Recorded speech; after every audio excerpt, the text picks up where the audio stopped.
Hi everybody, कैसे हैं आप लोग। आई होप आप सभी लोग अच्छे होंगे, सेफ होंगे और अच्छे से पढ़ाई भी कर रहे होंगे। This is Ruchika and welcome to my channel. So आज से हम स्टार्ट करेंगे हमारा न्यू चैप्टर यानी कि chapter number 6 new economic policy. और इससे पहले ऑलरेडी हम 5 चैप्टर्स डिटेल में कवर कर चुके हैं। अगर अभी तक आपने वो चैप्टर्स नहीं देखे हैं और मोस्ट प्रॉब्ली आपके हाफ ईयरली एग्जाम्स वगैरह भी चल रहे होंगे तो आप उन्हें देख सकते हो। आपको बहुत ज़्यादा हेल्प होगी। अपने फ्रेंड्स के साथ भी वो वीडियोस शेयर कर देना, राइट, जिससे उनकी भी हेल्प हो जाएगी। सो अभी हम स्टार्ट करते हैं चैप्टर नंबर 6। इसका नाम है न्यू इकोनॉमिक पॉलिसी या फिर इकोनॉमिक रिफॉर्म्स सिंस 1991। ठीक है, ये चैप्टर का नाम है। अभी ये चैप्टर टोटली 5th चैप्टर पर बेस्ड है। उसमें अगर आपको याद हो तो हमने पढ़ा था 5th चैप्टर का, रिकॉल करवा देती हूँ। उसमें हमने पढ़ा था कि 1950 से 1991 तक इंडिया ने क्या क्या स्ट्रैटेजी अडॉप्ट की थी, क्या क्या सिनेरियो था। लाइक आपका इंडस्ट्रीज़ पर बहुत ज़्यादा आपके लाइसेंसेस वगैरह लगाए हुए थे, परमिट्स लगाए हुए थे, कोटा, टैरिफ, ये सब कर दिया था। बहुत रिस्ट्रिक्शंस, बहुत ज़्यादा रोक टोक थी हमारे इंटरनेशनल ट्रेड को लेकर के, एक्सपोर्ट इम्पोर्ट को लेकर के। हमने एक स्ट्रैटेजी का नाम पढ़ा था इनवर्ड लुकिंग ट्रेड स्ट्रैटेजी, जो कि इंडिया ने अडॉप्ट की हुई थी टिल 1991 तक ये स्ट्रैटेजी अडॉप्ट की हुई थी। और क्यों की हुई थी? जिससे कि वो ना इंपोर्ट कम करे। इंपोर्ट कम करने का उसका मेन रीज़न ये था कि जो उसके डोमेस्टिक प्रोड्यूसर्स हैं उनको प्रोटेक्ट करना फ्रॉम द इंटरनेशनल कंपटीशन। और आपके इंटरनेशनल आपका जो डोमेस्टिक मतलब आपका प्रोडक्शन है वो इंक्रीज़ हो, यहाँ का इंडिया का जीडीपी बढ़े, ये सब उसका मुद्दा था। बट इसके बहुत सारे ड्रॉबैक्स या फिर बैड इम्पैक्ट थे इस स्ट्रैटेजी के, क्योंकि प्रोड्यूसर्स को इंटरनेशनल कंपटीशन नहीं मिल पा रहा था और बहुत सारी चीज़ें थी, बहुत सारी रिस्ट्रिक्शंस थी बेसिकली। और इंडिया के अंदर भी बहुत सारी रिस्ट्रिक्शंस थी। तो ये स्ट्रैटेजी उसने 1991 तक यूज़ की थी। 1991 के बाद अब जब मैंने आपको एक टेबल भी दिखाई थी, उसमें मैंने बताया था कि अगर आप गौर करो 7th प्लान था अराउंड 1991 में। तो 7th प्लान तक हमारे क्या थे, इंपोर्ट एक्सपोर्ट बहुत मतलब लो थे। उसके बाद अचानक से बहुत ज़्यादा एक हाइक आया, उसमें बहुत ज़्यादा इंक्रीमेंट हुआ इंपोर्ट में, एक्सपोर्ट में भी, सब में, यानी कि हमारे इंटरनेशनल ट्रेड में बेसिकली। तो ये इसीलिए ही था क्योंकि 1991 तक जो स्ट्रैटेजी हम यूज़ कर रहे थे यानी कि इंपोर्ट सब्स्टिट्यूशन स्ट्रैटेजी या फिर इनवर्ड लुकिंग ट्रेड स्ट्रैटेजी, उसको हमने हटा दिया। हम एक नई स्ट्रैटेजी हमने अडॉप्ट की, एक नई पॉलिसी अडॉप्ट की जिसका नाम है न्यू इकोनॉमिक पॉलिसी। और इसी को हम जानते हैं नाम से इकोनॉमिक रिफॉर्म्स सिंस 1991। यानी कि 1991 में कुछ अलग ही रिफॉर्म्स हुए थे। रिफॉर्म्स मतलब चेंजेस बेसिकली। तो ये सारी चीज़ें अब हम पढ़ेंगे। तो अब जो चीज़ ये चैप्टर है ये 1991 के आगे की कहानी है कि हमने क्या क्या चीज़ें करी। सो अगर मैं इस चैप्टर की बात करूँ तो देखो आपको ये सारी चीज़ें पढ़नी है। सबसे पहले हम इकोनॉमिक रिफॉर्म्स का मतलब समझेंगे, उसकी नीड क्या थी। ये जो न्यू इकोनॉमिक पॉलिसी थी इसकी नीड क्या थी बेसिकली, ये समझेंगे। उस इकोनॉमिक पॉलिसी के एलिमेंट्स क्या है, मेन एलिमेंट्स क्या है, और फिर साथ ही साथ एन अप्रेजल मतलब उसका क्या क्या योगदान रहा, फुल मिला के कंट्रीब्यूशन, एंड उसका बैड इम्पैक्ट भी अगर कुछ है तो वो सारी चीज़ें हम इस चैप्टर में पढ़ेंगे। तो ये 4 टॉपिक्स हैं जिसमें से कि आपका फर्स्ट और सेकेंड आज हम कंप्लीट कर लेंगे। ये थोड़े छोटे छोटे चैप्टर्स हैं तो जल्दी जल्दी हो जाएंगे। सबसे पहले हम बात करते हैं मीनिंग ऑफ इकोनॉमिक रिफॉर्म्स और न्यू इकोनॉमिक पॉलिसी। अब इससे पहले मैं देखो आपको एक चीज़ दोबारा से समझा देती हूँ। ये जो न्यू इकोनॉमिक पॉलिसी थी यानी कि आपका इकोनॉमिक रिफॉर्म्स सिंस 1991, तो पहले कब आई थी ये इकोनॉमिक पॉलिसी? 1991 में आई थी, ये याद रखना है।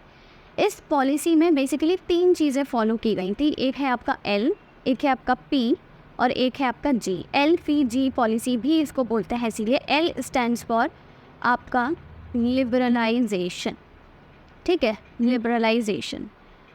और P stands for privatisation. LPG है ना, लिबरलाइजेशन, प्राइवेटाइजेशन एंड ग्लोबलाइजेशन। तो ये 3 चीज़ें इसमें बहुत ज़्यादा फॉलो की गई थी। इन तीनों पे ही ध्यान दिया गया था। ये 3 इसके मेन एलिमेंट्स हैं जो मैंने बताया, मेन एलिमेंट्स पढ़ेंगे। तो यही 3 एलिमेंट्स के बारे में हम डिटेल में पढ़ेंगे। तो ये तीनों पर ज़्यादा ध्यान दिया गया। और ये जो तीनों चीज़ें हैं ना, ये किसको रिप्लेस करती हैं? पहले वाली जो इकोनॉमिक पॉलिसी थी हमारी उसको रिप्लेस करती थी। तो उसमें ये क्या चीज़ें थी? एल की जगह यहाँ पर था लाइसेंसिंग। लिबरलाइजेशन की जगह लाइसेंसिंग था। पहले लाइसेंसिंग बहुत ज़्यादा थी। अपने जो इंडस्ट्रियलिस्ट थे, इंडस्ट्रीज थी, ट्रेड था, उसको लेकर लाइसेंसेस बहुत ज़्यादा थे। तो उसकी जगह अब छूट दे दी, लिबरल कर दिया उनको, लिबरलाइजेशन। और आपका यहाँ पर क्या था? परमिट्स नहीं है एक्चुअली, यहाँ पे आपके कोटाज बहुत ज़्यादा थे। ठीक है, क्या थे? कोटाज। कोटा मैंने आपको बताया था ना कि अमाउंट फिक्स कर देते, इतने से ज़्यादा आप एक्सपोर्ट या इंपोर्ट नहीं कर सकते, कोटा लगा देते हैं। ठीक है, तो कोटास थे तो प्राइवेटाइजेशन कर दिया। ग्लोबलाइजेशन, यहाँ पे पहले परमिट्स बहुत ज़्यादा थे, परमिट्स। तो पहले हमारी जो इकोनॉमी थी ना वो वर्क करती थी LQP पॉलिसी पर, LQP पॉलिसी पर अब हमारी इकोनॉमी वर्क करती है LPG पॉलिसी पर। तो ये आपको याद रखना है, पहले क्या था LQP आपका लाइसेंसिंग, कोटास, परमिट्स, और आपका अब किस पर काम करते हैं LPG, यानी कि आपका लिबरलाइजेशन, प्राइवेटाइजेशन एंड ग्लोबलाइजेशन। तो ये आपको एक पिक्चर दिमाग में रखनी है। कब आई थी ये पॉलिसी? 1991 में आई थी। आगे की कहानी हम अब शुरू करते हैं, ठीक है। सबसे पहले पढ़ते हैं इकोनॉमिक रिफॉर्म्स होते क्या हैं। इकोनॉमिक रिफॉर्म्स, देखो सिंपली क्या होता है, रिफॉर्म मतलब क्या होता है? चेंजेस, और इकोनॉमी में कोई चेंजेस तो इकोनॉमिक रिफॉर्म्स, सिंपल। तो ये क्या है? It is a set of policies, इसमें बहुत सारी पॉलिसीज़ होती हैं that were undertaken to accelerate the speed of growth and development. तो मेन मुद्दा ज़रूर याद रखना है कि ये जो हमारी पॉलिसी थी ना, इसको लाने का मेन मुद्दा क्या था? To accelerate the speed of growth and development. क्योंकि 1991 तक हमारे इंपोर्ट एक्सपोर्ट की वजह से हमारा GDP बहुत ज़्यादा लो था, ग्रोथ नहीं हो रही थी, डेवलपमेंट बहुत नहीं हो रहा था। तो कुछ ऐसे चेंजेस लाए गए, उसमें चेंजेस में बहुत सारी अलग अलग पॉलिसी लाई गई, अ सेट ऑफ पॉलिसीज क्यों लेकर आई गई? To accelerate the growth and development of our country, ये मेन मुद्दा था। अब इसे लेकर के कौन आया था? The Narasimhan Rao government. उस टाइम पे जो हमारे प्राइम मिनिस्टर थे वो कौन थे? नरसिम्हन राव, ये ज़रूर याद, नरसिम्हा राव, ठीक है। तो नरसिम्हा राव गवर्नमेंट जो थी वो ये पॉलिसी लेकर के आई थी इन 1991। started the economic reforms in order to rebuild the internal and external faith in the Indian economy। एक इंटरनल और एक्सटर्नल फेथ रीबिल्ड करने के लिए ये नरसिम्हा राव गवर्नमेंट जो थी, यानी कि नरसिम्हा राव उस टाइम पे हमारे प्राइम मिनिस्टर थे, वो लेकर के आए थे ये पॉलिसी। और वो भी नहीं, एक्चुअली उस टाइम पे हमारे फाइनेंस मिनिस्टर, ठीक है, आपको पता है अभी हमारे फाइनेंस मिनिस्टर कौन है? हमारी फाइनेंस मिनिस्टर हैं श्रीमती निर्मला सीतारमन। उस टाइम पे हमारे फाइनेंस मिनिस्टर कौन थे? डॉक्टर मनमोहन सिंह, जो हमारे प्रीवियस, इससे पहले मोदी जी से पहले प्राइम मिनिस्टर थे, वो उस टाइम पे फाइनेंस मिनिस्टर थे। तो बेसिकली जो पॉलिसीज़ होती हैं ना वो रेकमेंड करते हैं या फिर बनाते हैं फाइनेंस मिनिस्टर्स ही, तो इन्हीं की ही रिकमेंडेशन थी। तो इनका डॉक्टर मनमोहन सिंह जी का ज़्यादा योगदान है, उन्हीं के नाम से जाना जाता है कि वो इस इकोनॉमिक पॉलिसी को लेकर के आए। पर उस टाइम पे प्राइम मिनिस्टर कौन थे? नरसिम्हा राव। गवर्नमेंट तो ऑब्वियसली वही लॉन्च करेगी, गवर्नमेंट लॉन्च करती है। तो ये आपने याद रखना है, किसने रिकमेंड की थी, एडवाइस की थी ये पॉलिसी? डॉक्टर मनमोहन सिंह जी ने। उनकी वजह से LPG पॉलिसी आई थी, ठीक है। गवर्नमेंट ऑफ इंडिया ने क्या किया था? 3 मेजर रिफॉर्म्स इंप्लीमेंट किए थे हमारी कंट्री में, which drastically affected the Indian economy. वो 3 मेजर रिफॉर्म्स कौन से थे? मैंने बताया, लिबरलाइजेशन, आपका प्राइवेटाइजेशन, और आपका ये है ग्लोबलाइजेशन, ठीक है। जो आपका लिबरलाइजेशन था, it replaced the licensing policy, मैंने बताया ना, लाइसेंसिंग लिबरलाइजेशन, ठीक है। और आपका प्राइवेटाइजेशन होगा, इसने क्या रिप्लेस किया? कोटाज को। ग्लोबलाइजेशन ने क्या रिप्लेस किया? परमिट्स को। जो मैंने ये चीज़ यहाँ बताई थी ना, वही चीज़ है। लाइसेंसिंग को किसने रिप्लेस किया? लिबरलाइजेशन ने। कोटाज को किसने रिप्लेस किया? प्राइवेटाइजेशन ने। आपके जो परमिट्स थे उनको किसने रिप्लेस किया? ग्लोबलाइजेशन ने। तो वही चीज़ यहाँ पर लिखी हुई है जो मैं ऑलरेडी बता चुकी थी। ये होते हैं इकोनॉमिक रिफॉर्म्स, जो आपने याद रखना है। इकोनॉमिक रिफॉर्म्स का मतलब समझ आ गया। और कुछ एक्स्ट्रा इन्फॉर्मेशन हम ले लेते हैं। इकोनॉमिक रिफॉर्म्स क्या होता है? Intended at bringing in larger cooperation of the private sector in the growth method of the Indian economy. देखो आपको याद हो तो पिछली वाली जो स्ट्रैटेजी थी उसमें प्राइवेट सेक्टर को बिल्कुल ही इग्नोर कर दिया था, फिर उसका सेकेंडरी रोल था। मेन रोल किसका था? पब्लिक सेक्टर का। पब्लिक सेक्टर ये सब करता है, उसको बहुत ज़्यादा लाइसेंसिंग की जरूरत नहीं है, पर प्राइवेट सेक्टर में बहुत n number of restrictions, n number of licensing थी, ठीक है। तो प्राइवेट सेक्टर को भी इंक्लूड करने के लिए, जिससे वो और कंट्रीब्यूट कर सके हमारी इंडियन इकोनॉमी में और हमारी GDP में, तो ये चेंजेस लाने के लिए ये पॉलिसी लेकर के आई गई। Policy changes were proposed with regard to technology upgradation. अब देखो ऑब्वियसली हमारे पास इतनी टेक्नोलॉजी नहीं है और हमने रोक टोक भी लगा रखे, नहीं भाई यहाँ से नहीं लेना, वहाँ से नहीं लेना, तो हमारा कैसे भला होगा? हम कैसे ग्रो करेंगे? कुछ तो करना पड़ेगा ना। तो इसीलिए पॉलिसी लेकर के आई, जिससे कि हम इम्पोर्ट एक्सपोर्ट करें तो हमारी टेक्नोलॉजी अपग्रेड हो। इंडस्ट्रियल लाइसेंसिंग हटानी है, removal of restrictions on the private sector, foreign investment लेकर के आना है, फॉरेन ट्रेड को इंक्रीज़ करना है। तो ये सारे मेन चीज़ थी, मेन रीजन थे जिसकी वजह से पॉलिसी को लेकर आया गया। कौन सी पॉलिसी? न्यू इकोनॉमिक पॉलिसी, जिसे हम जानते हैं एक और नाम से, यानी कि इकोनॉमिक रिफॉर्म्स सिंस 1991। तो ये आपने याद रखना है ये सारी चीज़ें। अब बात आती है कि इसकी ज़रूरत क्या पड़ी। ज़रूरत की अगर देखो मैं बात करूँ तो सबसे पहला है poor performance of the public sector. हमने पढ़ा कि भाई पब्लिक सेक्टर के पास सब कुछ था उस टाइम पर, मतलब पब्लिक सेक्टर ही मेन करता धरता था। उसके बाद सारे मतलब परमिशंस थी, वो कुछ भी कर सकता है। हमने एक और चीज़ पढ़ी थी कि अगर जैसे प्राइवेट सेक्टर में क्या हो, अगर कोई कंपनी लॉसेस में जा रही है तो उसे बंद कर दिया जाएगा, पर पब्लिक सेक्टर में वो भी नहीं किया जाता, तो उसको चालू रखते थे।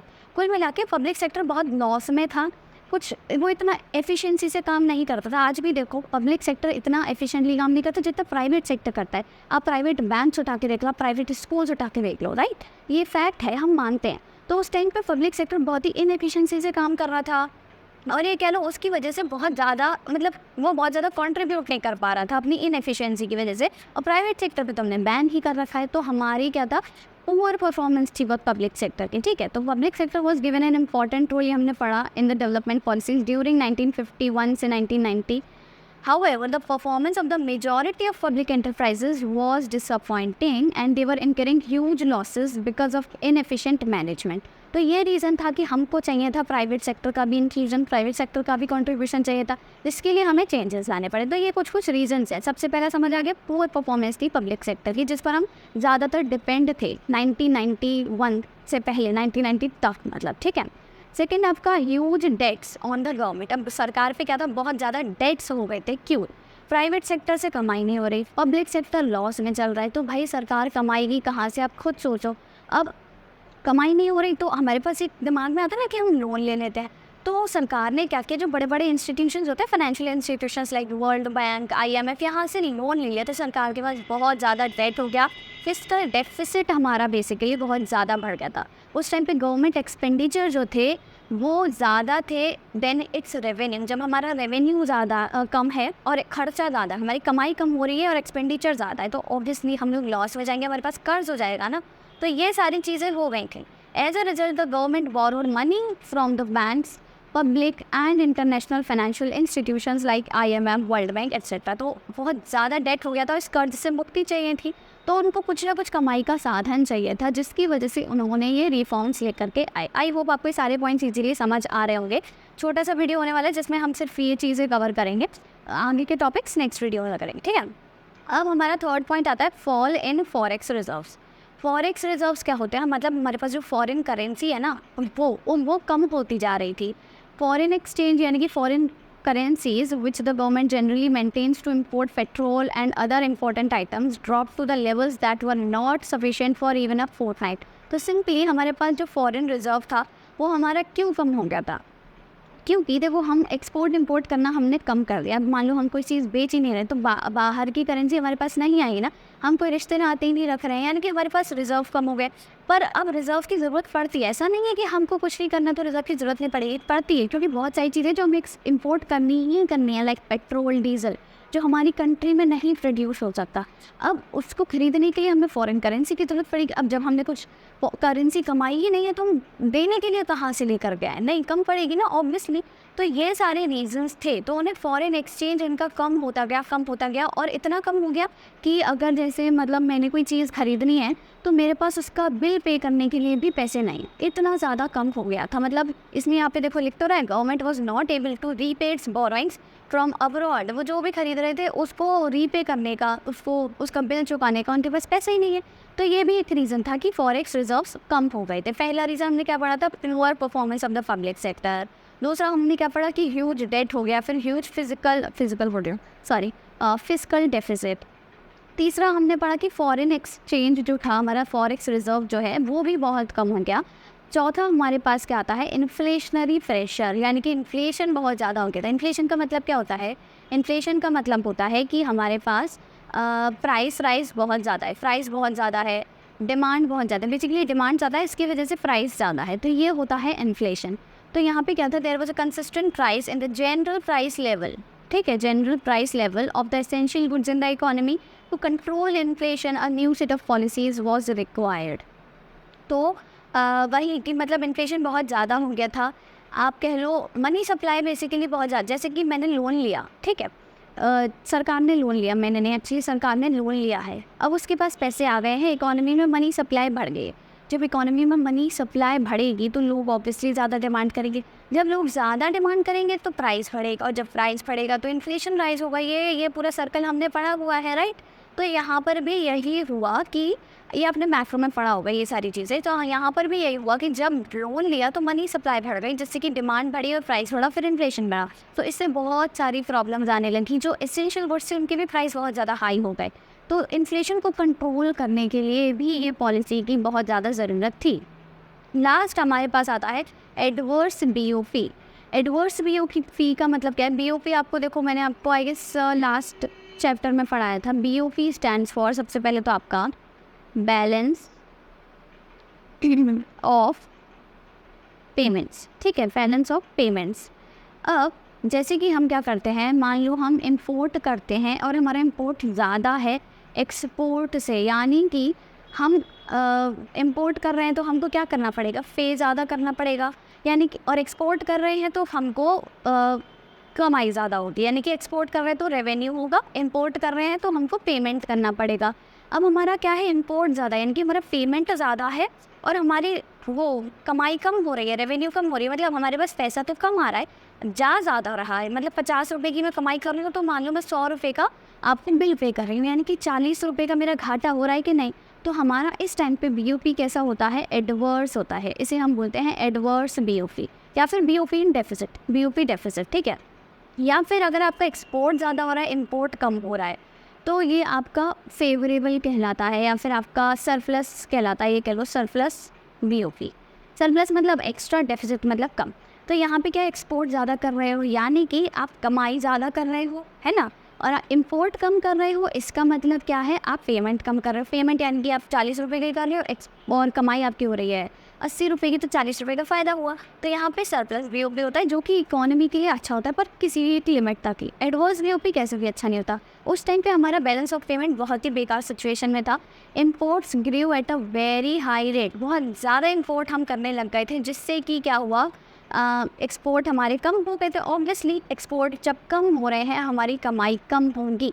और क्या होता है, government could not restrict enforce even after imposing heavy tariffs and fixing Kota's. मैंने बताया था ना पिछले चैप्टर में कि टैरिफ्स कोटाज बहुत ज़्यादा लगा दिए थे, लाइसेंसिंग पॉलिसी खूब भर भर के यूज़ की गई थी, तो टैरिफ्स कोटाज बहुत ज़्यादा लगाए गए थे। और इसके बाद भी हमारी कंट्री जो थी, हमारी गवर्नमेंट जो थी, वो इम्पोर्ट्स को कंट्रोल इतना नहीं कर पाई, इसमें सक्सेसफुल नहीं हुई, तो इम्पोर्ट बहुत ज़्यादा बढ़ गए। On the other hands export were very less due to the low quality. Export बहुत कम थे। अब क्यों, क्योंकि हमारी कंट्री में क्या है, जब बिल्कुल किसी और से रिश्ता नाता नहीं रखना है, हम क्या कर रहे हैं, अपने में बना रहे हैं, अपने में खा रहे हैं, या फिर कुछ ही थोड़ा बहुत सामान एक्सपोर्ट कर रहे हैं, तो हमारे डोमेस्टिक प्रोड्यूसर्स को भी बिल्कुल इंटरनेशनल कंपटीशन नहीं मिल पा रहा था, उनको इंटरनेशनल एक लेवल नहीं पता चल पा रहा था कि हमको कितना कैसे प्रोड्यूस करना है, किस लेवल का स्टैंडर्ड नहीं मैच कर पा रहे थे वो। यानी कि हमारी कंट्री का सामान लो क्वालिटी का था, अब ऑब्वियसली लो क्वालिटी का सामान बाहर की कंट्रीज़ क्यों खरीदेंगी, तो यानी कि वो नहीं खरीद रहे थे, हमारा एक्सपोर्ट नहीं हो रहा था सामान। और साथ ही साथ हाई प्राइसेस की वजह से ऑब्वियसली वैसे ही नहीं बिक रहा, तो हम सोचते थे हाई प्राइस रखे तो इस चक्कर में भी कोई नहीं खरीदता था। तो कुल मिलाकर के ये हुआ कि एक्सपोर्ट बहुत कम हो गए, एक्सपोर्ट और इम्पोर्ट बहुत ज़्यादा हो गए, और ये वाली सिचुएशन अराइज हो गई। कौन सी, एडवर्स BOP वाली। तो ये सारी सिचुएशंस थी जिनकी वजह से क्या करना पड़ा हमारी कंट्री को, हमारी सरकार को ये एक पॉलिसी लेकर के आनी पड़ी, जिसका नाम है न्यू इकोनॉमिक पॉलिसी। इसके लिए क्या किया, इंडिया को रिसीव हुआ एक फाइनेंशियल हेल्प ऑफ $7 बिलियन। कितने का, $7 बिलियन उस टाइम पे, from the world bank and the IMF। IMF का फुल फॉर्म क्या है, अच्छा मुझे कमेंट में बताना, गूगल से करो या फिर खुद को आता है तो बताना, ठीक है। और वर्ल्ड बैंक और IMF दोनों का ही हेडक्वार्टर्स किधर है ये भी बताना है, ठीक। On an agreement to announce its new economic policy. तो कुल मिला के इस पॉलिसी को लॉन्च करने के लिए, इसके लिए जो भी फंड्स चाहिए थे वो इसको कहाँ से मिले, वर्ल्ड बैंक की हेल्प से और IMF की हेल्प से। कितने का लोन मिला, $7 बिलियन का लोन मिला था, और इसी की हेल्प से हमारी कंट्री जो थी वो ये सारे काम कर पाई, ये पॉलिसी लॉन्च कर पाई। अब आपको ये याद रखना है कि क्या क्या चीज़ें थी, मैंने आपको अभी बताया है। फटाफट से हम रिवाइज कर लेते हैं क्या क्या रीजंस थे। सबसे पहले तो जो न्यू इकोनॉमिक पॉलिसी है उसमें क्या, इसके 3 एलिमेंट्स हैं, LPG यानी कि आपका लिक्विफाइड पेट्रोलियम गैस बोला वाली थी मैं, लिबरलाइजेशन, प्राइवेटाइजेशन एंड ग्लोबलाइजेशन, ठीक है। Liberalisation, privatisation and globalisation. इसने किसको रिप्लेस किया, LQP को। LQP का मतलब क्या है, licensing, Kota's and permits. NEP कब थी, फटाफट से बोलते जाना दिमाग में जो भी है, 1991 में आई थी। इसको कौन लेकर आया था? उस टाइम पे हमारे प्राइम मिनिस्टर कौन थे? नरसिम्हन राव, ठीक है, नरसिम्हा राव। और उस टाइम पे हमारे फाइनेंस मिनिस्टर कौन थे? मनमोहन सिंह जी, ठीक है, डॉक्टर मनमोहन सिंह जी। तो उनकी रिकमेंडेशन पे ये न्यू इकोनॉमिक पॉलिसी को लेकर के आया गया था। अब बात आती है इसके रीजंस क्या थे। सबसे पहला तो आपका जो पब्लिक सेक्टर है उसकी बहुत ज़्यादा पुअर परफॉर्मेंस थी, ठीक है, पहला तो ये हो गया। और हमारे पास क्या था? ह्यूज डेट था, बहुत ज़्यादा हम कर्ज में थे, फिजिकल डेफिसिट बहुत ज़्यादा हो गया था, फिजिकल डेट एक्चुअली बहुत ज़्यादा हो गया था। थर्ड हमारे पास क्या रीज़न आता है आपका कि हमारा जो BOP है वो मतलब बैलेंस्ड नहीं था, एडवर्स BOP था, ठीक है। चौथा हमारे पास आता है, पेन कहाँ चला गया, हाँ, चौथा हमारे पास आता है कि हमारे जो फॉरेक्स रिजर्व्स थे वो बहुत ज़्यादा क्या है, कम हो गए थे। हमारे पास फॉरेक्स रिजर्व्स ही नहीं बचे थे कुछ भी खरीदारी करने के लिए। तो ये भी एक रीज़न था कि हमने क्या करना पड़ा, हमको ये पॉलिसी लेकर के आनी पड़ी। और लास्ट आपका क्या है, फिफ्थ यहाँ पे लिख देते हैं, फिफ्थ है आपका इन्फ्लेशन। इन्फ्लेशन बहुत ज़्यादा राइज़ हो गया था। क्यों हुआ था ये भी मैंने आपको बताया, क्योंकि सरकार ने लिया हुआ है लोन IMF से, वर्ल्ड बैंक से, या फिर और भी अलग अलग कंट्रीज से, अलग अलग फाइनेंशियल इंस्टीट्यूशंस लाइक बैंक वगैरह से, पब्लिक से। और इसकी वजह से क्या हुआ, मनी सप्लाई बढ़ गई, मनी सप्लाई बढ़ी तो डिमांड बढ़ी, डिमांड बढ़ी तो प्राइस बढ़ा, प्राइस बढ़ा तो इन्फ्लेशन भी बढ़ गया। और ये बहुत ही प्रॉब्लमेटिक सिचुएशन होती है फॉरेन इकोनॉमी। तो ये सारी चीज़ें आपने याद रखनी है। ये सब कब हुआ था? ये 1991 में जब पॉलिसी लॉन्च हुई थी, ये उससे पहले की बात है। ये सारी चीज़ें थी जिसकी वजह से हमको लेकर के आनी पड़ी ये पॉलिसी। अब बात आती है एलिमेंट्स की। एलिमेंट्स देखो हम ऑफकोर्स नेक्स्ट वीडियो में पढ़ेंगे। जैसे मैंने बताया एलिमेंट्स थे क्या, LPG यानी कि लिबरलाइजेशन, प्राइवेटाइजेशन एंड ग्लोबलाइजेशन। तो ये चीज़ आपको याद रखनी है। और इसी के साथ आपको ये वीडियो ख़त्म होता है। आई होप आपको वीडियो अच्छा लगा हो तो टूंगी बेटा लाइक, और प्लीज़ अपने फ्रेंड्स के साथ शेयर करना ज़रूर, बिल्कुल मत भूलना। और यस, मैं अभी भी एनालिटिक्स देख रही थी, तो भाई साहब इतने सारे लोग हैं, अराउंड 83% लोग हैं जिन्होंने चैनल सब्सक्राइब नहीं किया हुआ है। प्लीज़ यार चैनल सब्सक्राइब करो, एक रेड बटन पर प्रेस करने में कुछ भी नहीं जाता, ये फ्री ऑफ कॉस्ट है, 1 रुपया भी नहीं जा रहा आपके बैंक अकाउंट से, देख दो, ठीक है, कोई दिक्कत नहीं है। तो प्लीज़ सब्सक्राइब कर लेना चैनल। एंड अगर कोई भी प्रॉब्लम है तो आप मुझे कमेंट कर सकते हो, या फिर पर्सनली मुझे इंस्टाग्राम पे भी पूछ सकते हो, डोंट वरी। या फिर आपको इसके अलावा कोई भी और टॉपिक किसी भी सब्जेक्ट का समझना है तो आप वो भी पूछ सकते हो। और कमेंट ये भी ज़रूर क्या करो, अच्छा आप कोई भी वीडियो देखते हो तो प्लीज़ कमेंट कुछ ना कुछ कमेंट किया ही करो। मतलब लाइक अगर आपको कोई चीज़ पसंद नहीं आई, ये समझ नहीं आई, तो वो क्या करो। अगर आप कोई रिकमेंडेशन देना चाहते हो, कोई सजेशन है कि मुझे ऐसे करना चाहिए, वैसे करना चाहिए, तो वो भी पोस्ट कर सकते हो, मतलब वो भी कमेंट कर सकते हो। अगर आपको वीडियो अच्छा लगा तो अप्रिशिएट करो, क्योंकि ये चीज़ें होती हैं जो एक्चुअली मुझे मोटिवेट करती हैं to do a lot for you. तो प्लीज़ कुछ ना कुछ कमेंट ज़रूर किया करो। एंड येस, अभी वीडियो हम ख़त्म करते हैं फटाफट से। सो अगर अभी तक आपने चैनल सब्सक्राइब नहीं किया है तो do subscribe it right now. And thanks for watching, have a nice day.